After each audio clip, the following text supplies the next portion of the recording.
So we're here with Sylvia Massy. Hi Sylvia, how are you doing? Hi, Marco. So we know it is not your first time here in Italy. I'd like to start by asking you, how's your relationship with our country, and what idea did you get of sound engineers and the producers here, thanks to the Sound by Side organization, of course, which brought you here? Well, I have to say that, in fact, this is my first time to Rome. Okay. I've been to Sardinia, Okay. which I loved, and Milan, where I only spent one day, and it wasn't, the real Italy that I was wanting to see. Okay. But Rome is really a wonderful place. Mm-hmm. I love the history, especially because you're, in a very modern city. Yeah. Yet you walk down the street and suddenly there's a monument from thousands of years ago. Yeah, of course. It's quite incredible. So I'm quite enjoying Italy. The music Mm-hmm. in Italy is surprisingly progressive, and I love the way people are very excited about music. Wow. I'm hearing more interesting experimental music here than I do in the States. I think the States is very restricted almost with what's popular right now. So it's a lot of pop, a lot of electronic pop. Yeah. So, but here I go to a restaurant and sit and have some pasta, and they're playing dub reggae from like King Tubby, stuff that I haven't heard for so long, which I love. Mm-hmm. So there's an appreciation for music that I find here in Italy that I don't find in the States these days. That's really nice to hear that. And the production, the producers. Tommaso Coliva is someone that I've known and respect. And so I got a chance to meet up with him last night and have a discussion. So I really love everything about the industry here. It's an exciting place. Mm-hmm. So I must admit that the risk of getting too emotional here for me is quite big because, of course, System of a Down, Tool, Johnny Cash, you name it. So, but the interview isn't about me. So I'd like to ask what albums like Undertow or System of a Down meant for your personal career and life? Well, when I started recording, I didn't really pay attention so much to who I thought was going to be a big star, right? At the beginning, we were working together with Tool. I was working with Tool, and they were just friends, that had a band that they would play at the bar. Okay. And I would go see them, and I liked them a lot, and I thought they were doing something different. But I don't think any of us had any idea that they would have such a long career and do so well. But of course, when I had the opportunity to work with System of a Down, they also were an up-and-coming band in Los Angeles, and I wanted to work with them so bad. But Rick Rubin, who's a big producer, he managed to get them to sign to his label and that he would be the producer. So I knocked on Rick's door. I called Rick and I said, I want to work on this project. Let me engineer. So he did. He let me engineer the project, and he produced. And that was their debut album. And I liked that band also because they were doing something different. I gravitate towards projects that break new ground. They're trying new sounds. They're talking about something else. With System of a Down, they talked a lot about the Armenian genocide, which is a very serious subject. So I felt it was important because their music was helping other people to understand what happened with that. And Tool was doing something different with their sound. We finished the record and we listened to it, and I thought to myself, this is very strange. It doesn't sound like anything else. We don't know if people are going to like it or hate it, but it doesn't matter because we like it. Yeah. So that's what the most important thing was. And with Johnny Cash, that one was especially unusual for the fact that it was Johnny who had basically retired, you know. But Rick Rubin brought him back and said, I want you to sing with this band. I give you a band. The band was Tom Petty and the Heartbreakers as his backup band. Yeah. And then Rick gave him several songs that were, you know, popular songs, like some songs from Beck and Soundgarden and other groups. So this is like giving Johnny material that he's not accustomed to singing, and then Johnny would have his interpretation of those songs, which was very unusual. And that was brilliant. It was brilliant, and that's the genius of Rick Rubin. Yeah. So I was lucky to be a part of that project too. Okay. So many good music projects I've been very fortunate to work on. I was working with Prince for 3 years also on Diamonds and Pearls and some other projects that he did, and that was an adventure. So I was how I was explaining to you before. Our agency also publishes its own publication, which is called L'Olifante. Yes. And we conceive that to be a networking paper where the artists, the musicians, and the workers of the music business can meet, discuss, and have equal speech. And in that sense, I believe we are kind of like a recording studio where creativity and technicity coexist. So I want to know, was it ever difficult for you to find the right balance between creativity and technicity in your profession? I still struggle with that because technology is always advancing and I must always catch up. So just as I came from the world of analog tape, editing with a razor blade, and working on these beautiful large format consoles, I've had to adapt the way that I work so that I'm recording into digital Pro Tools and then mixing down basically and staying only digital. It was a fight for that, but I've overcome it. Now I'm embracing, mixing in the box. But then I'm also incorporating new technology, which is bringing back some of the analog into this chain and doing analog summing and outboard equipment for stereo bus compression and equalization. So that gives me the best of both worlds, I think. Okay. And then the next step for me then is to continue to learn. Every new plugin that comes out is like, how can I use this? Every plugin seems to get better and better. So before there were not any good reverbs. Now I think that there's several really great plugin reverbs. But I also feel it's important to get your hands dirty when you're working. And I want to build equipment and that makes sound. I want to build things that will capture the sound, even if it's just made out of parts you find at the junk shop, Yeah. So I want to always incorporate found items into the recording. And that's my own special flavor that I add to this sessions. I like it. Yeah. In fact, I have to show you. Can I show you? Yes, please. Yes? Okay. So we'll start this session here in a minute. And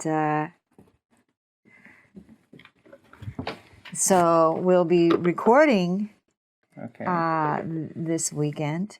And I found this in a shop in town here when I was wandering around yesterday. And I remember one of these like in my grandma's house. Yes, right? Yeah. But did you know that it makes a fantastic microphone if you just undo this and take this is the microphone element right here. It's a carbon button. And you can rewire it so that it can go into a microphone cable and into the console. Wow. So and that's what we'll do this weekend. And it makes a fantastic microphone, and there's all kinds of fun things that you can use that gives you different sounds, not typical sounds. Yeah.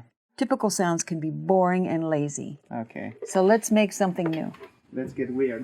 Let's get weird.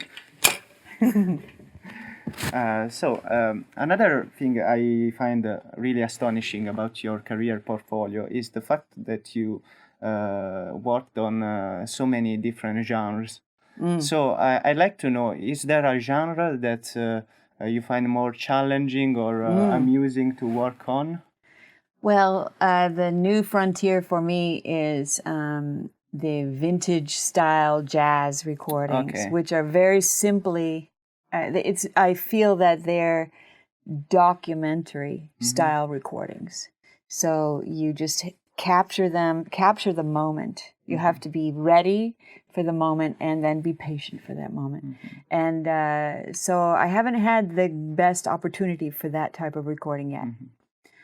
Recently, I did do a big band recording, which I'd never done before, which was that was the most exciting time in the studio, the most pressure and the biggest reward, because you're working with maybe more than 20 musicians in a room. They all have to be able to hear each other, and then they all have to play correctly, because there's very little you can do after the recording to fix it. So they have to feel comfortable, be able to hear. The conductor has to be able to communicate. So this was that was great. It turned out great. So that's new. So, okay. There's classical recordings. I've done some.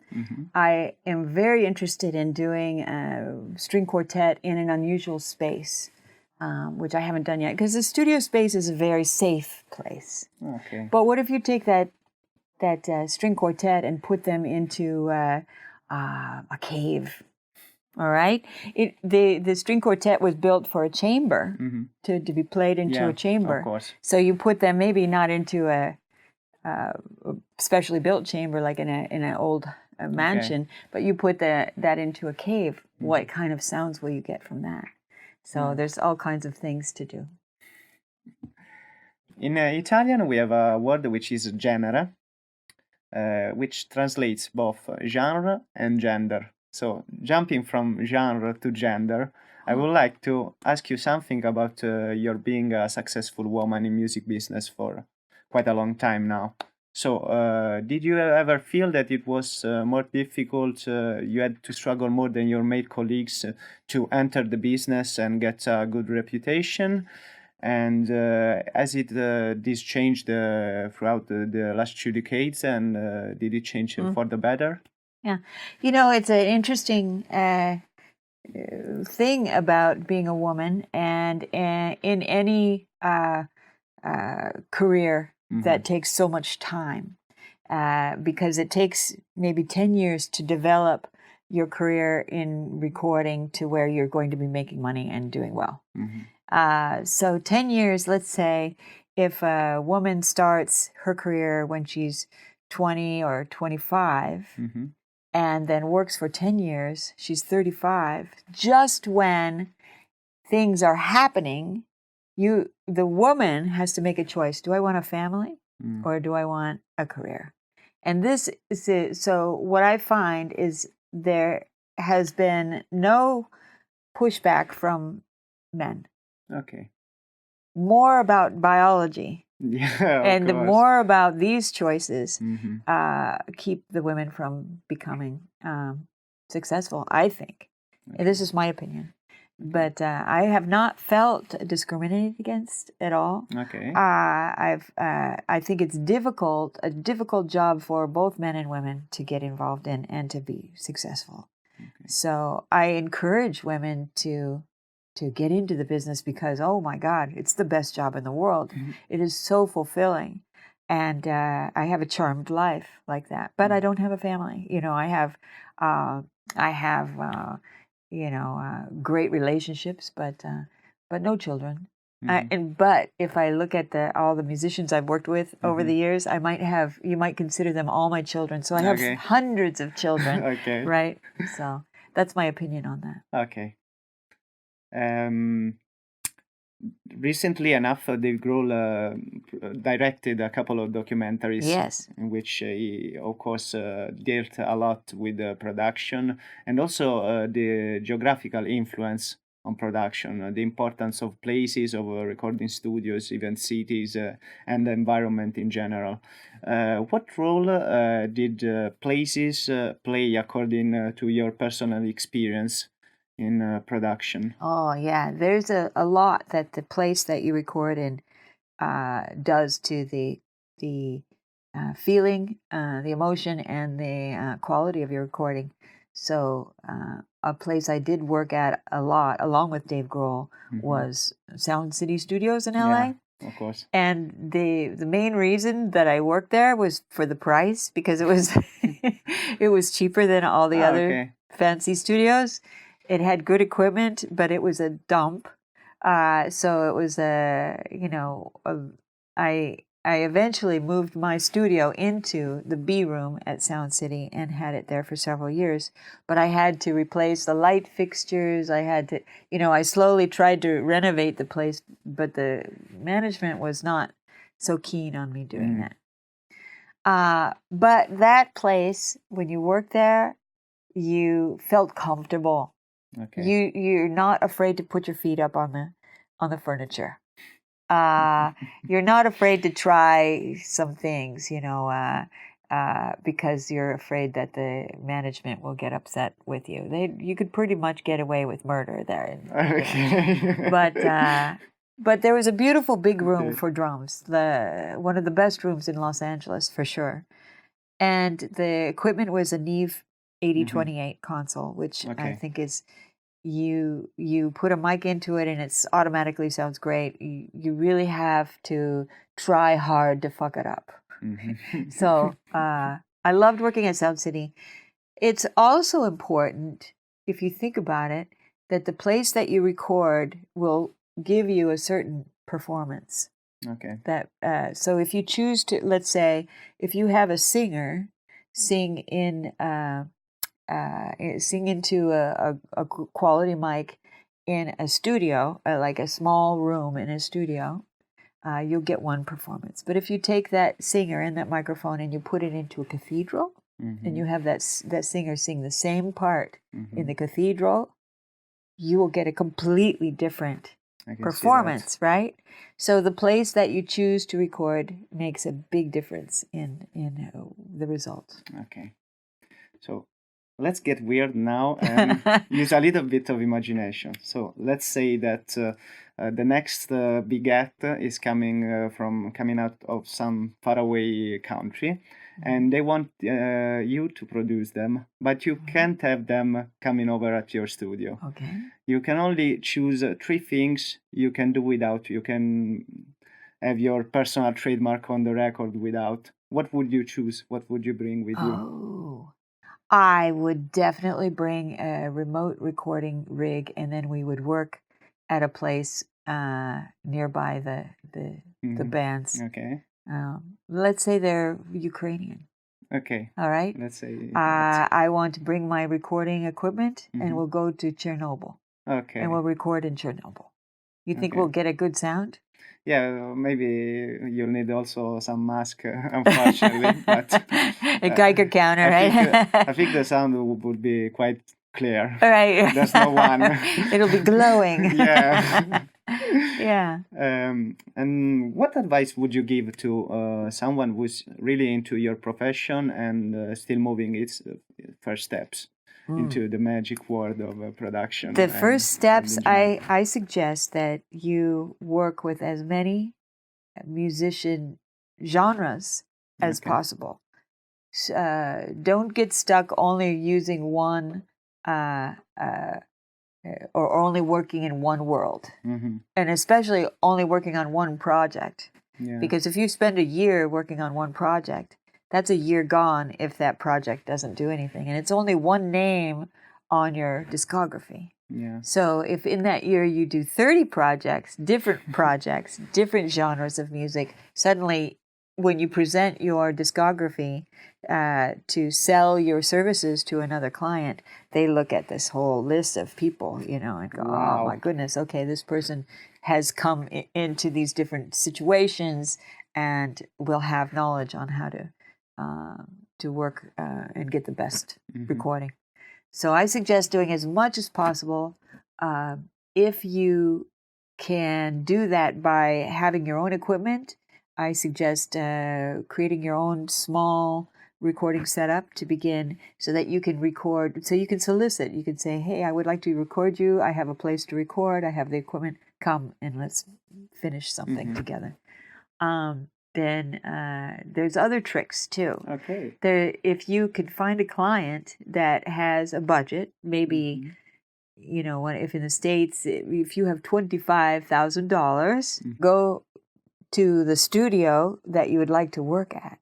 And you say, look, I have a client that has $25,000. We want to record in Studio A, but I need to engineer. They will teach you how to use the equipment. If you're not sure, they will teach you. For $25,000, right? Sure, right? And then you become a person that they can call on when they have another client that comes in. Oh. That, you know what I mean? So it's it's a kind of a shortcut to get around having to start from the bottom, because you already are engineering and you already know the equipment. Fantastic. So that's terrific. Another secret, sneaky way to get in. Yeah, of course. But we're Italians, so we know. And also, what would you suggest to a band or an artist which has enough material to record an LP, and what should they do as an homework before passing the gates of the studio and be ready for the task? Okay. Well, I suggest that the rhythm section learn how to play to a click, if that's possible. Then that will help in the studio make things move much more quickly. I also warn against over rehearsal. Okay. Too much rehearsal makes the performance very stiff, and it makes it more difficult to change things later. So don't rehearse too much. But if you want the best album possible, for that album, prepare 50 songs, 100 songs. So you can imagine, if you have 100 songs and you're making an album of 12 songs, that you will pick the best 12 out of 100 songs. That's going to be a great album. It's all about the songs, really. And so the more time that you spend on the writing of the songs and preparation of as many songs as possible, the better quality your album will be. And according to you, what should an artist look for in his producer or sound engineer? Let's see. Well, you should try. I am selling myself now. Okay, but that's okay. That's okay. You want to have. We like a little bit of marketing. Marketing, right? Marketing.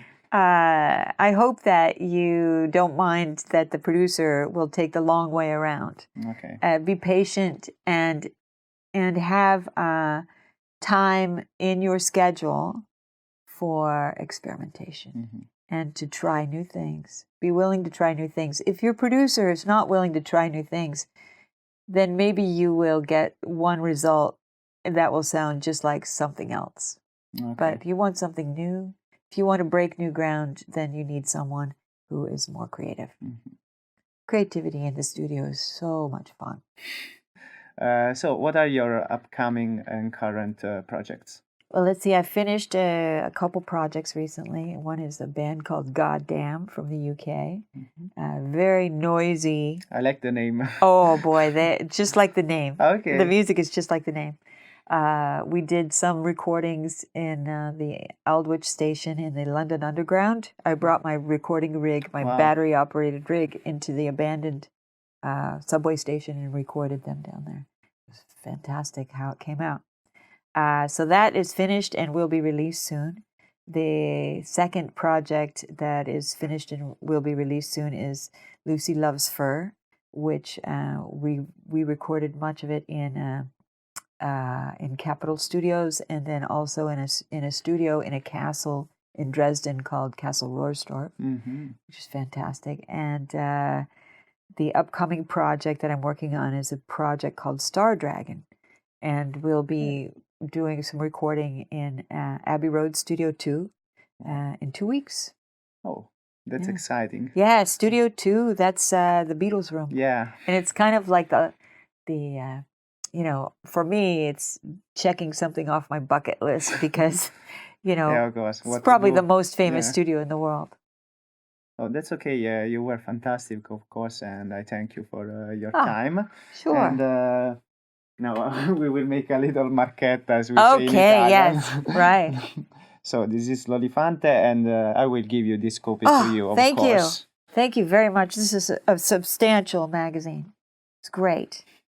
I love it. The art direction is fantastic, too. Thank you. Yeah, Thank you you again. bet.